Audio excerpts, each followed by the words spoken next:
The Awakening. Sage Blackwood stood in his penthouse office, staring blankly at the sprawling Seattle skyline. The rain pelted against the glass, a soft, rhythmic tapping that might have been soothing once. Now, it was just noise. 5 years. 5 years of waking up, dressing in the same black suit, walking into this office, and existing. Not living, just existing. Behind him, the hum of Quantum Flow's corporate headquarters carried on without him. Employees bustled from meeting to meeting, murmuring about revenue reports and project deadlines. None of it touched him. None of it mattered. Until today. Down in the lobby, a woman stepped through the revolving doors. She was early, 30 minutes before her scheduled appointment. Dressed in a crisp gray blazer, dark slacks, and low heels, she moved with an energy that cut through the stagnant air of the building. The receptionist looked up, startled by the sudden presence. Autumn Thorne. The woman introduced herself. "I have an interview with Mr. Whittaker." The receptionist nodded quickly, typing into the system. "Yes, you're a bit early, but I'll let him know." Autumn nodded, barely paying attention as she turned her gaze to the massive timeline displayed on the far wall. It documented the rise of Quantum Flow, from a garage startup to one of the leading technology firms in the world. The early years were crowded with milestones, groundbreaking patents, record-breaking acquisitions, innovative software that redefined the industry. Then, abruptly, the timeline stopped. The year 2020 was the last entry. No new expansions, no major breakthroughs, just silence. Autumn's expression didn't change, but her fingers tapped lightly against her folder. She had read the reports. The stagnation, the plummeting morale, the mass resignations. She had expected all of that. What she hadn't expected was just how dead this company felt. Upstairs, Marcus Whittaker rubbed his temples as he scanned yet another resignation email. That made 5 this week. In the last 6 months, Quantum Flow had lost nearly 20% of its workforce. The developers were the first to flee. Engineers who had once called this company their dream job were now jumping ship at alarming rates. The marketing team was stretched thin, HR was barely functioning, and innovation. That had died the day she did. A soft knock on his office door pulled him from his thoughts. "Miss Thorne is here early," his assistant informed him. Marcus checked his watch. 8:30 a.m. The interview wasn't scheduled until 9. He stood, buttoned his jacket, and walked out to greet her. Autumn Thorne wasn't what he expected. Her file had been impressive. An organizational psychologist with a reputation for turning around toxic corporate cultures. She had worked with Fortune 500 companies, saved failing startups, and rebuilt teams that were on the verge of collapse. But in person, there was something else about her. A sharpness, a quiet intensity that made it clear she wasn't here to play corporate games. She was here to fix things. "Miss Thorne," Marcus extended his hand. "Welcome to Quantum Flow." "Mr. Whittaker," she replied, shaking his hand firmly. "I see you've stopped updating your company timeline." Marcus blinked. "Excuse me." She gestured toward the wall display. 2020 was the last recorded milestone. After that, nothing. The year Claire Blackwood died. A flicker of something crossed his face. Shock, irritation, maybe even grief. But it was gone in an instant.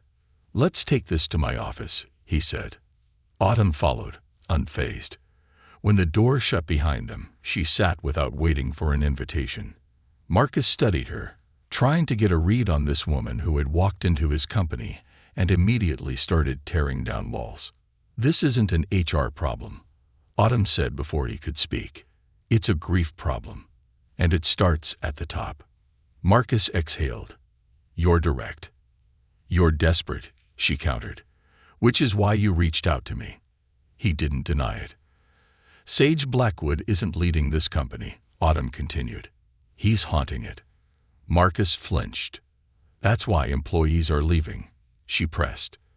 "That's why you haven't had a real innovation in 5 years. And that's why you're sitting in front of me, hoping I have a solution." "Do you?" he asked. I wouldn't be here if I didn't. Autumn leaned forward. But you need to understand something. I don't do half measures. If you bring me in, I take full control of HR policies. I'll make changes, and they won't be comfortable. Marcus hesitated. Then he thought of the endless resignation emails, the board breathing down his neck, the company crumbling in slow motion. Fine, he said. You're hired. Autumn stood. Then I need an office. Marcus nodded, already sending a request to have an empty space set up for her. One more thing, she added, heading for the door. What? I'm sitting in on tomorrow's board meeting. He frowned. That's not protocol. Neither is watching your company die because your CEO refuses to grieve. And with that, she walked out, leaving Marcus to wonder if he had just hired a savior or a hurricane. That afternoon, the first shift began. Autumn made her way through the different departments, stopping employees in their tracks. Who are you? One developer asked cautiously as she strolled into their workspace. Autumn Thorne, she replied. Your new HR director. The room went still. HR directors at Quantum Flow didn't do walkarounds. They didn't leave their offices.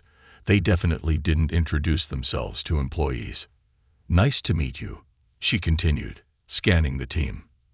Now tell me, what's the real reason so many of you are leaving? The silence stretched. Then, finally, one brave soul spoke. We're tired, he admitted.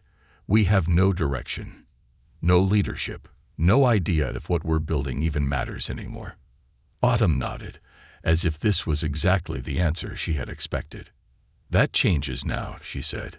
How? Someone asked skeptically. Autumn smiled slightly. You'll see. That evening, at precisely 6:00 p.m., a single email hit every inbox at Quantum Flow. Sub-GCT, mandatory all-hands meeting. Tomorrow morning. Body. To all employees. Effective immediately, Quantum Flow is making changes to the way we operate. This company has been sleepwalking for too long. That ends tomorrow. Mandatory all-hands meeting at 9:00 a.m. Attendance is not optional. Bring your honesty. Bring your concerns. Bring your expectations. We're waking up. Autumn Thorne, HR Director. The email sent shockwaves through the company. In his office, Sage Blackwood saw the message flash across his screen. He read it once, then again. Something about the words felt different, like a distant echo of the past, like a voice cutting through the fog. For the first time in 5 years, he felt something stir inside him. He didn't know it yet, but tomorrow, everything would change. The earthquake begins. 8:59 a.m. The meeting that shouldn't have happened. The auditorium at Quantum Flow had not been used in years. The seats, once occupied by enthusiastic employees eager to hear new company announcements, now creaked under the weight of skepticism and exhaustion. The projector screen, which had once displayed groundbreaking innovations, was now an ominous blank slate. Employees shuffled in hesitantly. Developers huddled in the back, their expressions unreadable. Marketing and sales took the middle rows, whispering among themselves. HR representatives, looking like they had seen a ghost, sat stiffly near the front. And somewhere in the farthest row, Sage Blackwood sat in silence, his fingers laced together, his face unreadable. At exactly 9:00 a.m., Autumn Thorne walked onto the stage. No PowerPoint, no corporate fluff, just her, standing in front of the most fractured workforce she had ever seen. Welcome, she said, her voice clear and even. Let's get one thing out of the way. This is not a pep talk. The murmuring stopped. This is an intervention. The silence that followed was deafening. Somewhere in the back, a developer coughed. A manager shifted uncomfortably. No one spoke. You all know why you're here, Autumn continued. Or maybe you don't. Maybe you've been so numb for so long, you've forgotten what it means to care about this company. Maybe you're already halfway out the door, waiting for the next job offer to hit your inbox. She let that sink in. I'm not here to beg you to stay.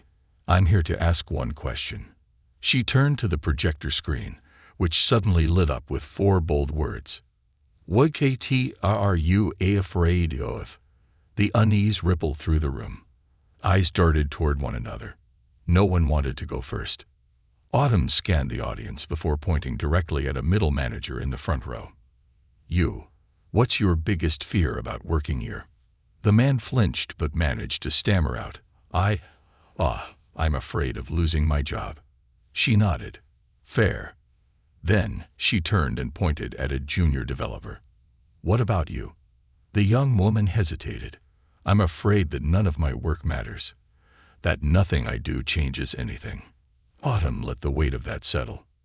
Then she pointed at a third person, a team lead. And you. The man exhaled. I'm afraid that if I try to fix things, I'll get shut down. A low murmur swept through the room. The truth had cracked the surface. Now, Autumn said, turn to the person next to you. Tell them your biggest fear about this company. You have 1 minute. At first, nothing happened. People sat stiff, unwilling. Then, like raindrops turning into a storm, whispers filled the room. They talked. First in hushed tones, then louder. Words poured out. I'm afraid we'll get bought out and gutted. I'm afraid we're already dead. I'm afraid our leadership doesn't care. I'm afraid he's never coming back. From the back row, Sage inhaled sharply. Autumn let the conversation burn itself out before she raised a hand. Silence fell once more. She turned to the senior VP in the front row. What did your neighbor say? The VP shifted uncomfortably. He said he's afraid of making the wrong decision, that no one is really in charge anymore, so he doesn't know what to do. Autumn pointed at the developer. And what did you hear? She said she's afraid that speaking up doesn't matter because nothing changes. Autumn nodded. Then she stepped forward. This is what a dying company sounds like. The air in the room turned electric. When people stop speaking up, when fear dictates every decision, when leadership disappears, this is what happens. You don't just lose employees. You lose your culture, your innovation, your soul. She turned and looked directly at Sage. For 5 years, this company has been asleep, and it's time to wake up. The crack in the ice. The weight of her words hung over the auditorium like a storm cloud. Then, slowly, Sage Blackwood stood. Every breath in the room hitched. He stepped forward, his movement slow but deliberate, until he stood beside Autumn. For the first time in 5 years, he looked out over his company, not through the glass walls of his office, but truly looking at them. And when he spoke, his voice was raw but steady. I'm sorry. The hush that followed was absolute. I failed you, he continued. I let my grief swallow me, and in doing so, I let this company drift into the dark. I was supposed to lead, and instead, I disappeared. A lump formed in Marcus Whittaker's throat. He had spent years covering for Sage, hoping for this exact moment. I can't promise instant change, Sage admitted, but I can promise this. I'm here now. The silence stretched.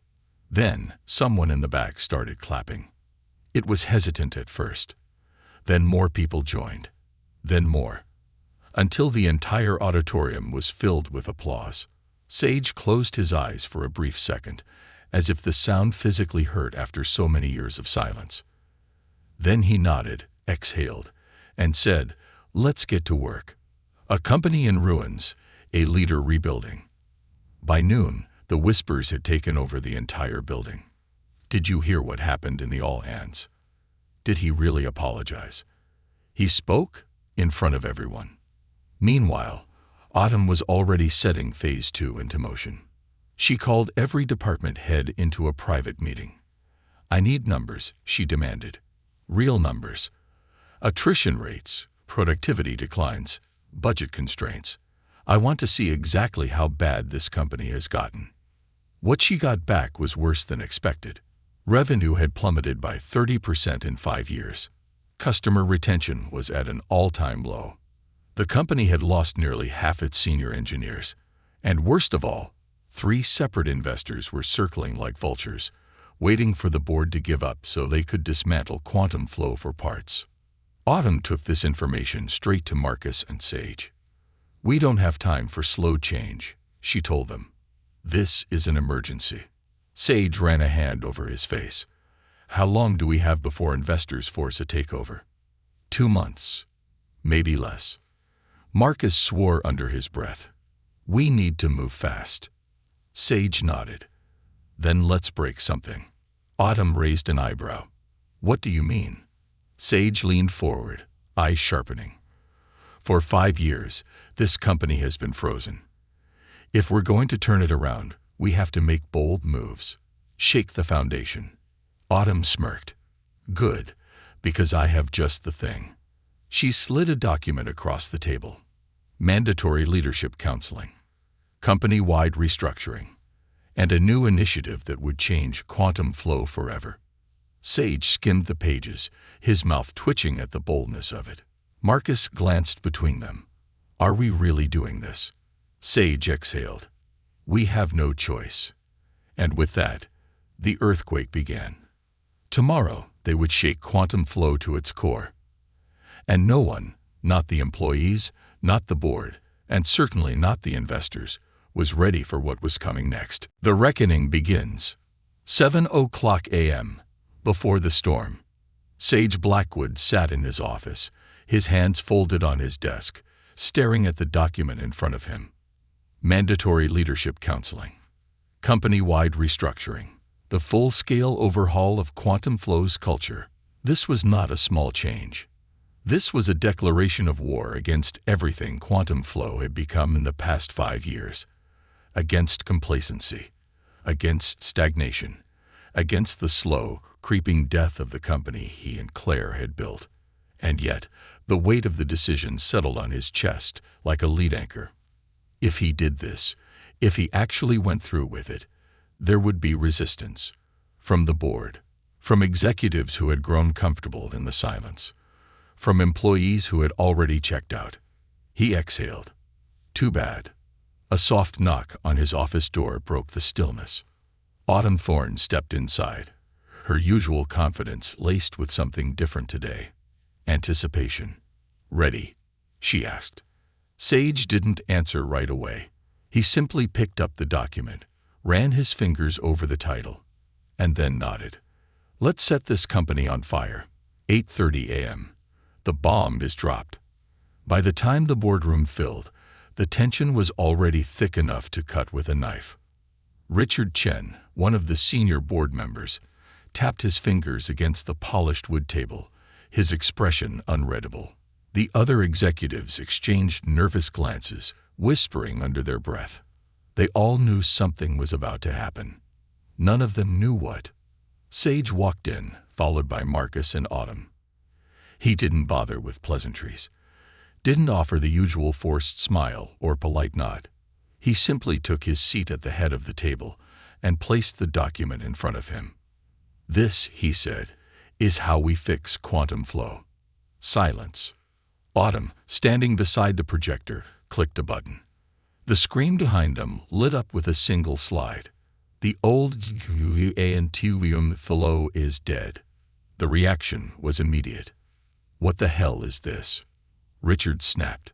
Sage ignored him. "For 5 years, this company has been running on fumes. We've lost employees, lost clients, lost direction. And it's because we've been running from the truth." He leaned forward, his voice cutting through the room.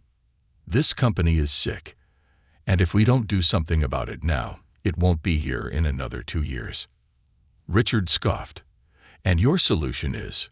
"What?" "Therapy sessions." "Yes," Autumn interjected before Sage could respond. "And a complete restructuring of leadership accountability. Employees don't leave jobs, they leave leaders. And right now, your leadership team is dragging them out in droves." More murmurs, more shifting in seats. Marcus cleared his throat. "We're hemorrhaging talent. And talent is what built this company. If we don't rebuild trust, we won't have anything left to fight for." Richard narrowed his eyes. "And what exactly do you propose?" Sage reached into his folder, pulling out 3 official proposals. Mandatory leadership counseling.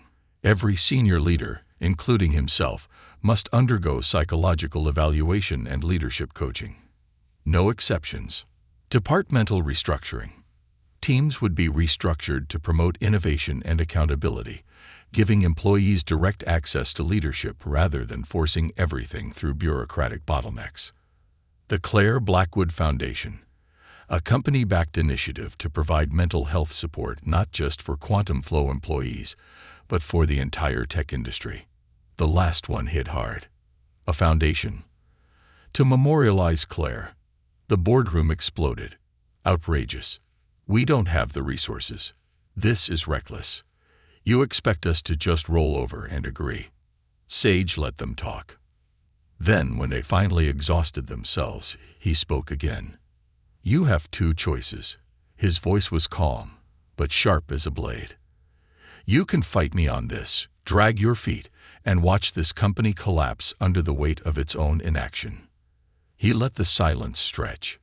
Or, you can let me fix what's broken. A long, tense moment passed. Then Richard sat back in his chair, exhaling sharply. We'll need time to review.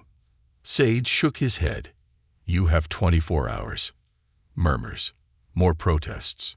But nobody outright refused. Because deep down, they all knew he was right. 10:00 a.m. The vultures are circling. As soon as the meeting ended, Marcus caught up with Sage in the hallway.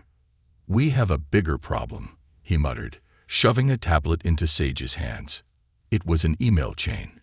From Crown Technologies to Quantum Flow board members. The message was simple. We believe Quantum Flow is in need of new leadership. Our firm is prepared to present an acquisition offer that will ensure stability moving forward. Sage's grip tightened around the tablet. They're making their move, Marcus said grimly. They'd been waiting for a weak moment, Autumn added. And for 5 years, you gave them one.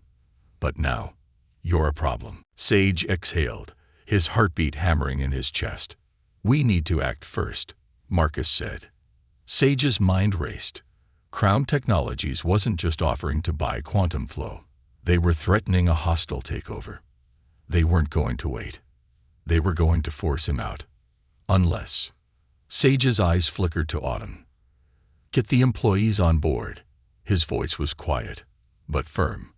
Autumn's brows lifted. How? Show them the numbers, he said. Show them the truth. The investors want to sell this company for scraps. Let's see what the employees think about that. Autumn's lips curled into a slow, knowing smirk. Now you're getting it, she murmured. 12:00 p.m. The company strikes back. By mid-afternoon, the first employee leaks had begun spreading through the company. Crown Technologies wants to dismantle Quantum Flow. Investors are secretly negotiating a sale. The board is considering it. And then, the real headline. Sage Blackwood is fighting back. By 2:00 p.m., departments were buzzing. Developers, managers, marketing teams, everyone was talking. By 3:00 p.m., an anonymous email from an employee surfaced. It contained an unofficial petition. If Quantum Flow's leadership won't fight for this company, then we will. No sale. No acquisition. We stand with Sage Blackwood. It exploded through the office. By 5:00 p.m., over 300 employees had signed. At 6:30 p.m., Richard Chen's phone rang. What the hell did you do? Sage smirked. I reminded them who they're fighting for. The line went silent. Then, finally, Richard sighed. You really think you can pull this off? Sage's gaze flickered to the glass case in his office, where Claire's old blue umbrella rested. I know I can, he said. Because for the first time in 5 years, he wasn't running. He was fighting. And Quantum Flow was waking up. But the war was just beginning. The war room. 6:00 a.m., preparing for battle. Sage Blackwood had spent the last 5 years drifting through his own company like a ghost. But today, he woke up in a war zone. The battle for quantum flow had officially begun. Inside the conference room, the air was thick with tension. The overhead lights buzzed softly, illuminating the long oak table covered in reports, strategy plans, and financial forecasts. Sage sat at the head of the table. To his right, Marcus Whittaker, his best friend, CFO, and until now, the man who had been quietly selling off pieces of the company just to keep it afloat. To his left, Autumn Thorne, the woman who had walked into this place less than a week ago and set it on fire. They were his inner circle now, the only ones he could trust. Because outside these walls, the vultures were circling. Across the table, displayed on a giant screen, were two things. The petition with over 500 employee signatures rejecting the Crown Technologies buyout. An email from the board of directors. Subject line: Emergency meeting. Crown Technologies offer. 4:00 p.m. The ultimatum was clear. At 4:00 p.m., the board would decide the fate of quantum flow. Either Sage fought back with everything he had, or the company would be carved up, sold off, and forgotten. Marcus broke the silence first. We need leverage. Sage nodded. We need a way to make Crown back off. Autumn tapped her fingers against the table. We also need a way to force the board to side with us. It was 3 against the world, and the clock was ticking. 7:30 a.m., the first strike. While the board members were still waking up, Sage sent the first shockwave through quantum flow. An email hit every inbox in the company. Sub-GCT. No more secrets. Team. For 5 years, this company has drifted. You've watched as leadership disappeared, as innovation stalled, and as great people walked away. You are left in the dark. No more. I will be in the main conference room at 12:00 p.m. for an open discussion. Any employee, anyone, can ask me anything. No filters. No corporate PR. I will answer honestly. Because if we're going to fight for quantum flow, we fight together. Sage Blackwood. Marcus leaned back in his chair. The live Q&A. Are you out of your mind? Autumn, on the other hand, grinned. That's exactly what we need. Sage exhaled. They deserve the truth. For too long, his silence had fueled the decay. Now his voice would start the fire. 12:00 p.m. The reckoning begins. By noon, the conference room was packed. Developers, marketing teams, HR, maintenance workers, even the janitorial staff showed up. Some people stood against the walls.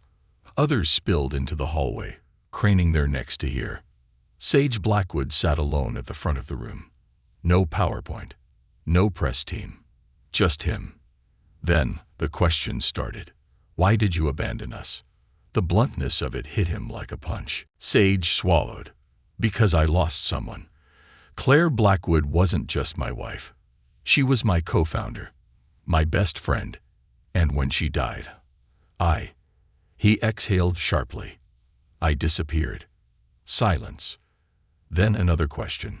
What happens if the board sells us? Sage's jaw tightened. Then quantum flow dies. Piece by piece. Departments will be shut down. People will be laid off. And everything we built will be gone. Someone near the front, one of the senior engineers, spoke next. How do we stop it? Sage's chest tightened. They wanted to fight. The room wanted to fight. This was the moment. Sage straightened in his chair. We take back control. Murmurs rippled through the room. How? Sage leaned forward. We make it clear that this company belongs to its people, not a group of investors looking for a payday. Autumn took over. We're launching an internal movement. Public statements. Employee-led initiatives. We're taking this fight outside the boardroom. Marcus added, and financially. We're making a play to buy out Crown Technologies before they can buy us. A collective gasped. Sage nodded. We don't just fight their takeover. We take them over. For the first time in years, the energy in the room shifted. Quantum flow wasn't waiting anymore. It was moving. 2:00 p.m., the last puzzle piece. Back in the war room, Marcus was staring at spreadsheets, rubbing his temple. "We're still short," he muttered. "We need more capital to make this work." Autumn frowned. "We could look for private investors."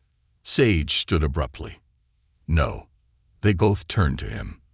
"We don't need outside investors," Sage said. "We have everything we need." Marcus narrowed his eyes. "What are you talking about?" Sage walked over to the whiteboard. Then, with deliberate intent, he wrote 3 words: Claire's Art Collection. The room went dead silent. Autumn inhaled sharply. "You can't be serious." Marcus's face darkened. "That collection is worth millions." It's my ace in the hole," Sage interrupted. "And it's ours to use." Claire's art collection was legendary, hand-picked by her over the years. Each painting, sculpture, and artifact had been chosen with care. It wasn't just valuable. It was personal. Marcus hesitated. "Are you sure?" Sage met his gaze. "It's time to let go." A long silence. Then, finally, Marcus nodded. "Then let's sell some Dan art." Autumn smiled. "Now we have a war chest." Sage exhaled, feeling the weight of 5 years lift from his shoulders. For the first time in forever, he wasn't looking back. He was looking forward. 4:00 p.m., the showdown. The board meeting started with fireworks. Richard Chen slammed a folder onto the table. "Crown Technologies has made a formal bid for acquisition. The offer is aggressive. We should take it." Sage smirked. He slid his own folder forward. "Or," he said smoothly, "we buy them out first." Richard froze. The other board members stared. "What?" Sage leaned forward, voice calm but unshakable. "We've secured the funding to make a counterplay. If the board votes to approve my plan, we take back control before Crown gets the chance." Murmurs, confusion, shock, and then anger. "You're gambling. You don't have enough leverage. This is insane." Sage let them argue. Then, when the roar died down, he spoke one final time. "You have one decision to make." His gaze swept the table. "Do you want to be the board that saves quantum flow, or the one that destroys it?" Silence. Then Richard exhaled. "Call the vote." 6:00 p.m., the moment of truth. Board decision. 6 votes to 4. Quantum flow will remain independent. Crown Technologies is out. The war was won. But the real battle, to rebuild, to innovate, to create a future, was just beginning. And for the first time in 5 years, Sage Blackwood was ready. The aftermath of a war won. 6:05 p.m., the breath before the storm. The boardroom was eerily silent after the vote was cast. Sage Blackwood sat still, his hands gripping the arms of his chair. The weight of 5 years of silence pressed down on him. But for the first time in what felt like forever, it wasn't crushing him. They had won. But that victory had come with a cost. Richard Chen leaned back in his chair, rubbing his temples. "You understand what happens now, don't you?" he muttered. Sage met his gaze, unwavering. "Yeah. Now we clean up the mess. We just rejected a multi-million-dollar offer. Investors are going to panic." Another board member, Stephanie Clark, shook her head. "The press is going to eviscerate us." Autumn Thorne leaned against the table, her expression unfazed. "Let them. Bad press won't kill us. Silence will." She looked around the room, letting her words sink in. "You should all be asking yourselves one thing.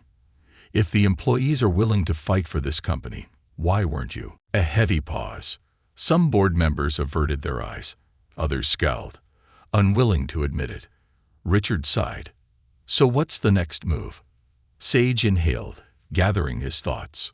"The buyback of Crown shares goes into effect immediately," he said. "We reassign key leadership roles to stabilize operations. And," he glanced at Marcus, then Autumn, "we make sure our people know that quantum flow belongs to them." Autumn smirked. I'll start drafting the internal announcement. Stephanie, who had been one of the key swing votes, hesitated. Sage, do you really believe we can pull this off? He didn't hesitate. We don't have a choice. Another long silence. Then Richard, despite his earlier doubts, stood up and straightened his tie. Then let's get to work. One by one, the board members left the room, some still muttering concerns, others seemingly convinced. When the last one exited, Marcus let out a breath of relief. Jesus, we actually did it. Autumn smirked, crossing her arms. Of course we did. Sage stood, rolling his shoulders as if shedding an invisible weight. We've won the war, he murmured, but now we have to rebuild. Autumn handed him a folder. Then let's start with this. Sage took the folder and opened it. Inside was a list of names, the most recent employees to resign. Each name felt like a dagger to the chest, and he was the reason they left. I want them back, Sage said, his voice firm. Marcus nodded. I'll make the calls.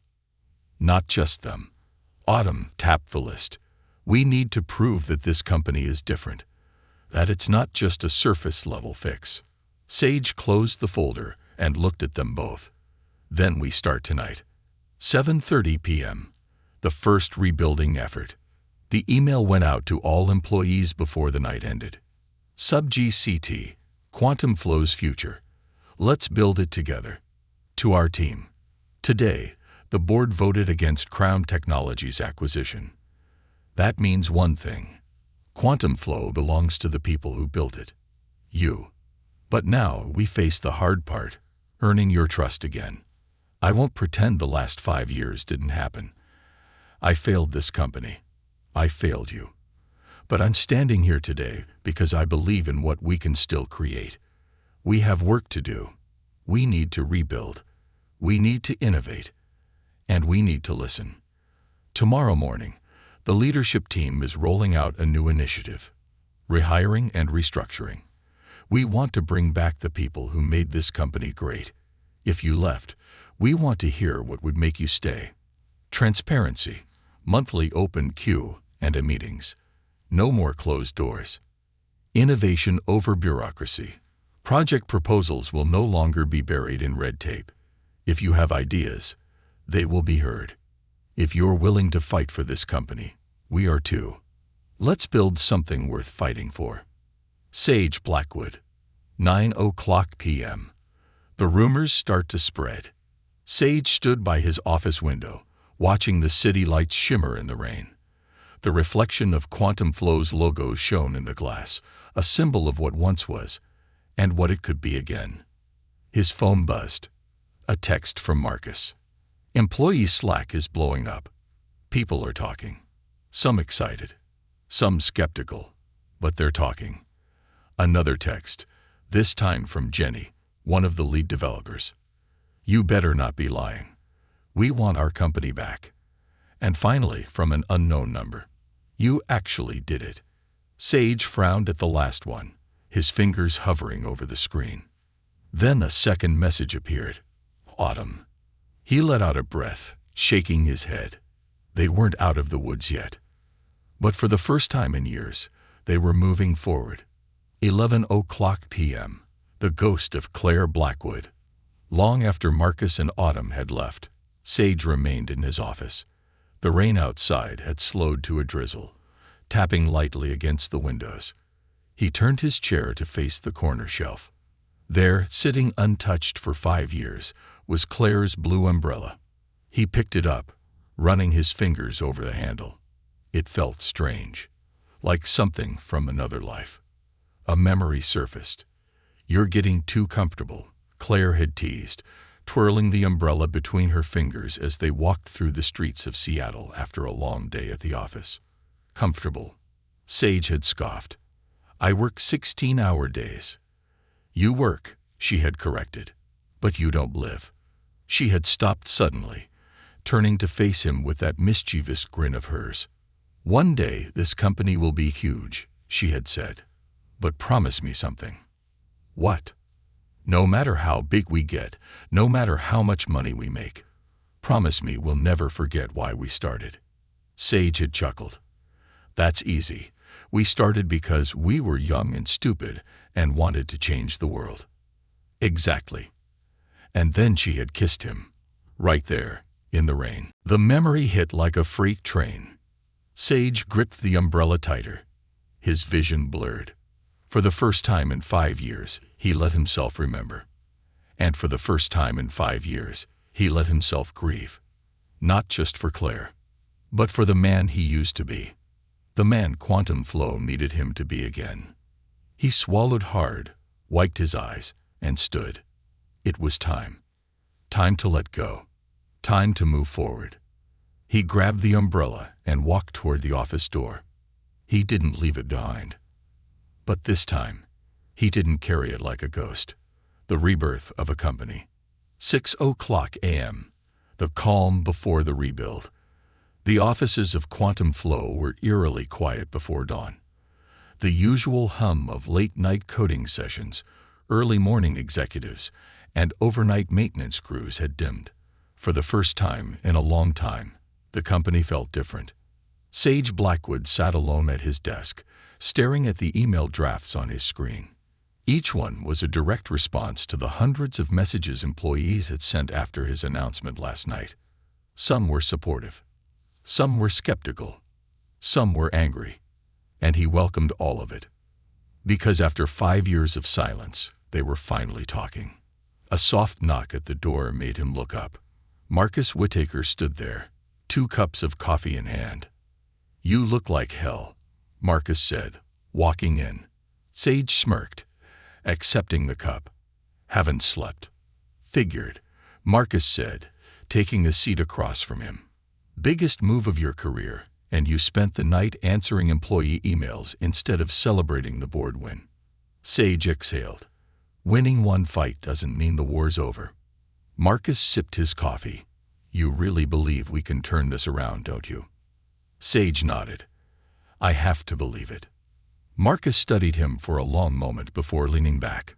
"Good, because you've got 2 hours before that, Hugh, and a meeting, and I just found out Crown Technologies isn't done with us yet." Sage tensed. "What do you mean?" Marcus slid a tablet across the desk. The screen displayed a leaked news article from one of the top business outlets. QUA and TUM fellow in TURISIS. Leadership strategies as hostile TAKEOVER attempt 8 ILs.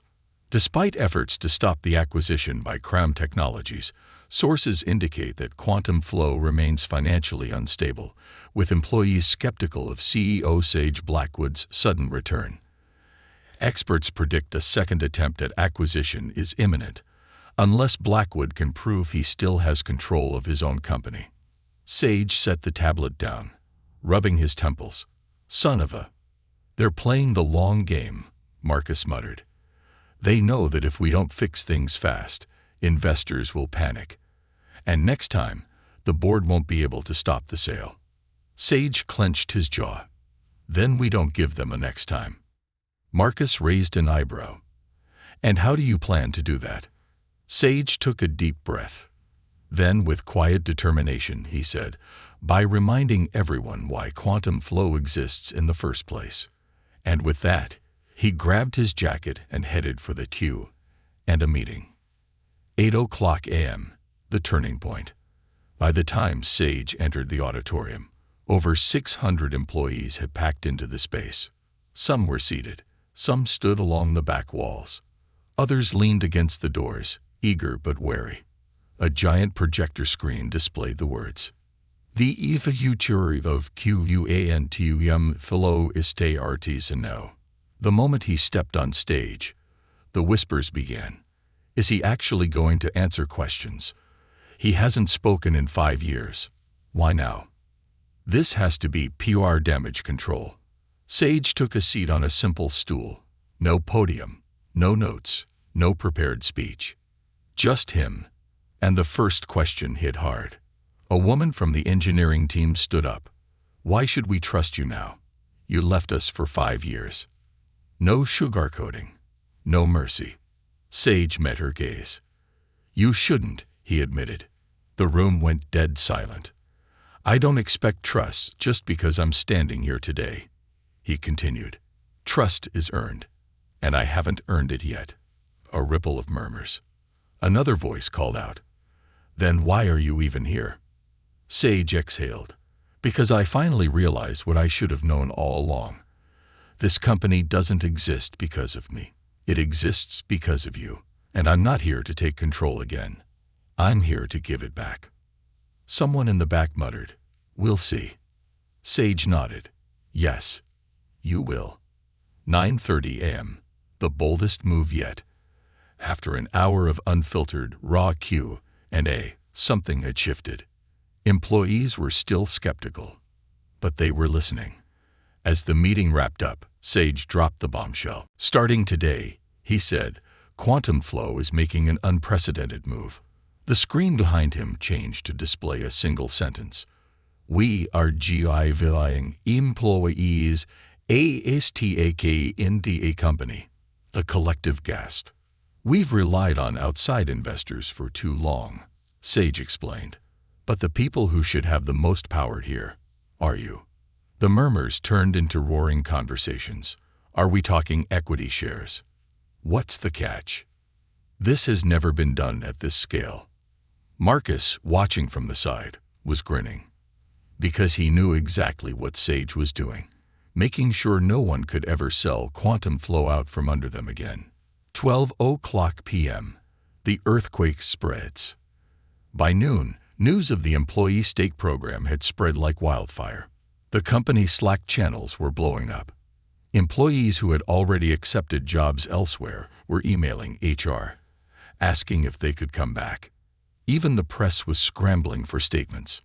Meanwhile, Sage, Marcus, and Autumn were holed up in a strategy session. We need to move fast, Autumn said, scanning the latest reports.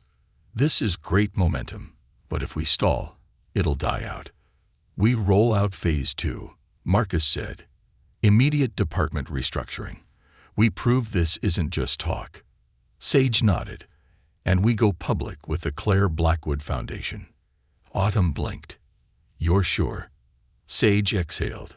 She wanted Quantum Flow to mean something. It's time we make sure it does. 3:00 p.m. The final strike against Crown Technologies. As Quantum Flow rose, Crown Technologies panicked. Their CEO, William Peterson, called an emergency meeting with their investors. They're flipping the narrative, one of his advisors muttered. Employees are rallying behind Blackwood. If this keeps up, we lose any chance of acquiring them. Peterson scowled. Then we hit back. Sir, his assistant interrupted, handing him a new report. We just lost $10 million in projected earnings. Investors are pulling out. Peterson's face went white. Because at the bottom of the report was a new name. Sage Blackwood. And the note attached. Quantum Flow is no longer for sale. Crown Technologies had lost. And Quantum Flow was just getting started. 10:00 p.m. The end of an era. The beginning of something new. Sage Blackwood sat in his office, the city lights twinkling outside. For the first time in 5 years, he wasn't haunted by silence. Because downstairs, his employees weren't leaving anymore. They were building. And as Sage glanced at the blue umbrella resting in its glass case, he allowed himself a small smile. Claire would have loved this. The company they had built together was finally alive again. And this time, he wasn't going to disappear. The legacy we build. 5:30 a.m. A city awakens, and so does Quantum Flow. Seattle's skyline was painted in deep shades of blue and orange as the first light of morning crept over the city. The streets below were still quiet, waiting for the rush of a new day. But inside Quantum Flow, the company had nearly collapsed under the weight of its past. Something was already alive. Sage Blackwood stood at the 30th floor window, sipping black coffee, watching the city move beneath him. This time, he wasn't just watching. For 5 years, he had stood at this exact spot, motionless, haunted. But today, he wasn't frozen in grief. Today, he was thinking ahead. A knock at the door broke his thoughts. Autumn Thorne stepped inside, holding a tablet filled with reports, but there was something different about her today. She wasn't just carrying data. She was carrying momentum. "You're up early," she said. Sage smirked. "So are you." Couldn't sleep. She set the tablet down on his desk. Quantum Flow made the front page of 3 business journals this morning. Sage picked up the tablet and scanned the headlines. Quantum Flow's ELED revolution. Blackwood puts power into the hands of his people. Forbes. A TCH company that actualizes how BICK moves BACK is she change the industry. The Wall Street Journal. Crown Technologies fails TAKOVRBID as BICK redefine is the future of corporate leadership. Bloomberg. Sage exhaled. "Dan." Autumn grinned. "Yeah, Dan." Marcus walked in next, flipping through his phone. Stocks up 14% overnight. Sage raised an eyebrow. "That doesn't make sense." "Nothing about this turnaround makes sense," Marcus said, throwing his phone onto the desk. "But it's happening." And then, with a small, exhausted chuckle, he added, "We might actually pull this off." Sage didn't laugh, because deep down, he knew something else. Winning a war was one thing. Building a legacy was another. And they weren't done yet. 8:00 a.m., the next big move. The entire company was gathered in the main atrium of Quantum Flow HQ. More than 700 employees packed the space, buzzing with anticipation. Sage stood at the center of it all, microphone in hand. No teleprompter. No corporate script. Just him. "This company has been through hell," he started, his voice steady. 5 years of silence. 5 years of watching what we built start to break apart. The room was still. But we didn't fall. He let that hang in the air. We didn't sell. We didn't quit. And today, we rebuild. A murmur rippled through the employees. For the first time in 5 years, Quantum Flow belongs to its people, and we're going to prove to the world that companies don't need to be ruthless to be successful. He gestured toward the screen behind him. The words that appeared made the room gasp. The Cielair Bilaikwood Foundation, Eyes LIV. $20 million KOMMITED to mental health in ITATIs in tech. The energy shifted. Some employees clapped. Some employees whispered in shock. Some just stood there, stunned. "This isn't just about us," Sage continued. "This is about every company that has ignored burnout, every workplace that has driven people to their limits and called it passion. That stops now." He took a deep breath. "We will fund research, support free therapy programs for tech workers, and create a movement that will outlive us all."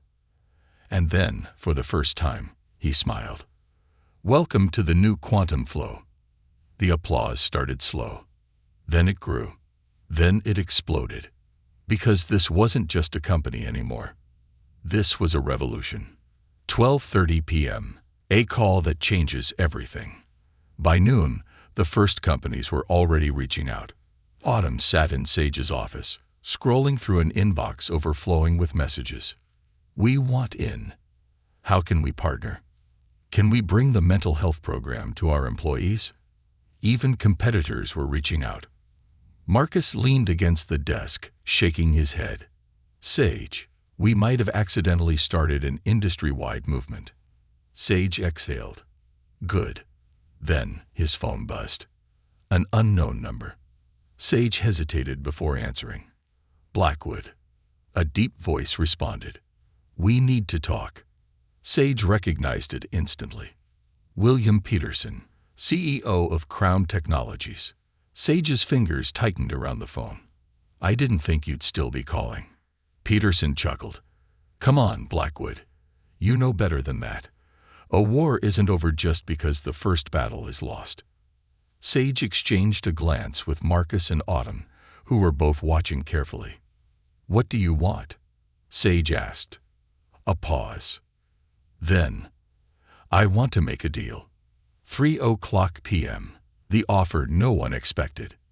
Sage sat across from William Peterson in a private executive lounge in downtown Seattle. Crown Technologies' CEO was older, sharp-eyed, and notoriously ruthless. I'll get to the point, Peterson said, leaning forward. I underestimated you.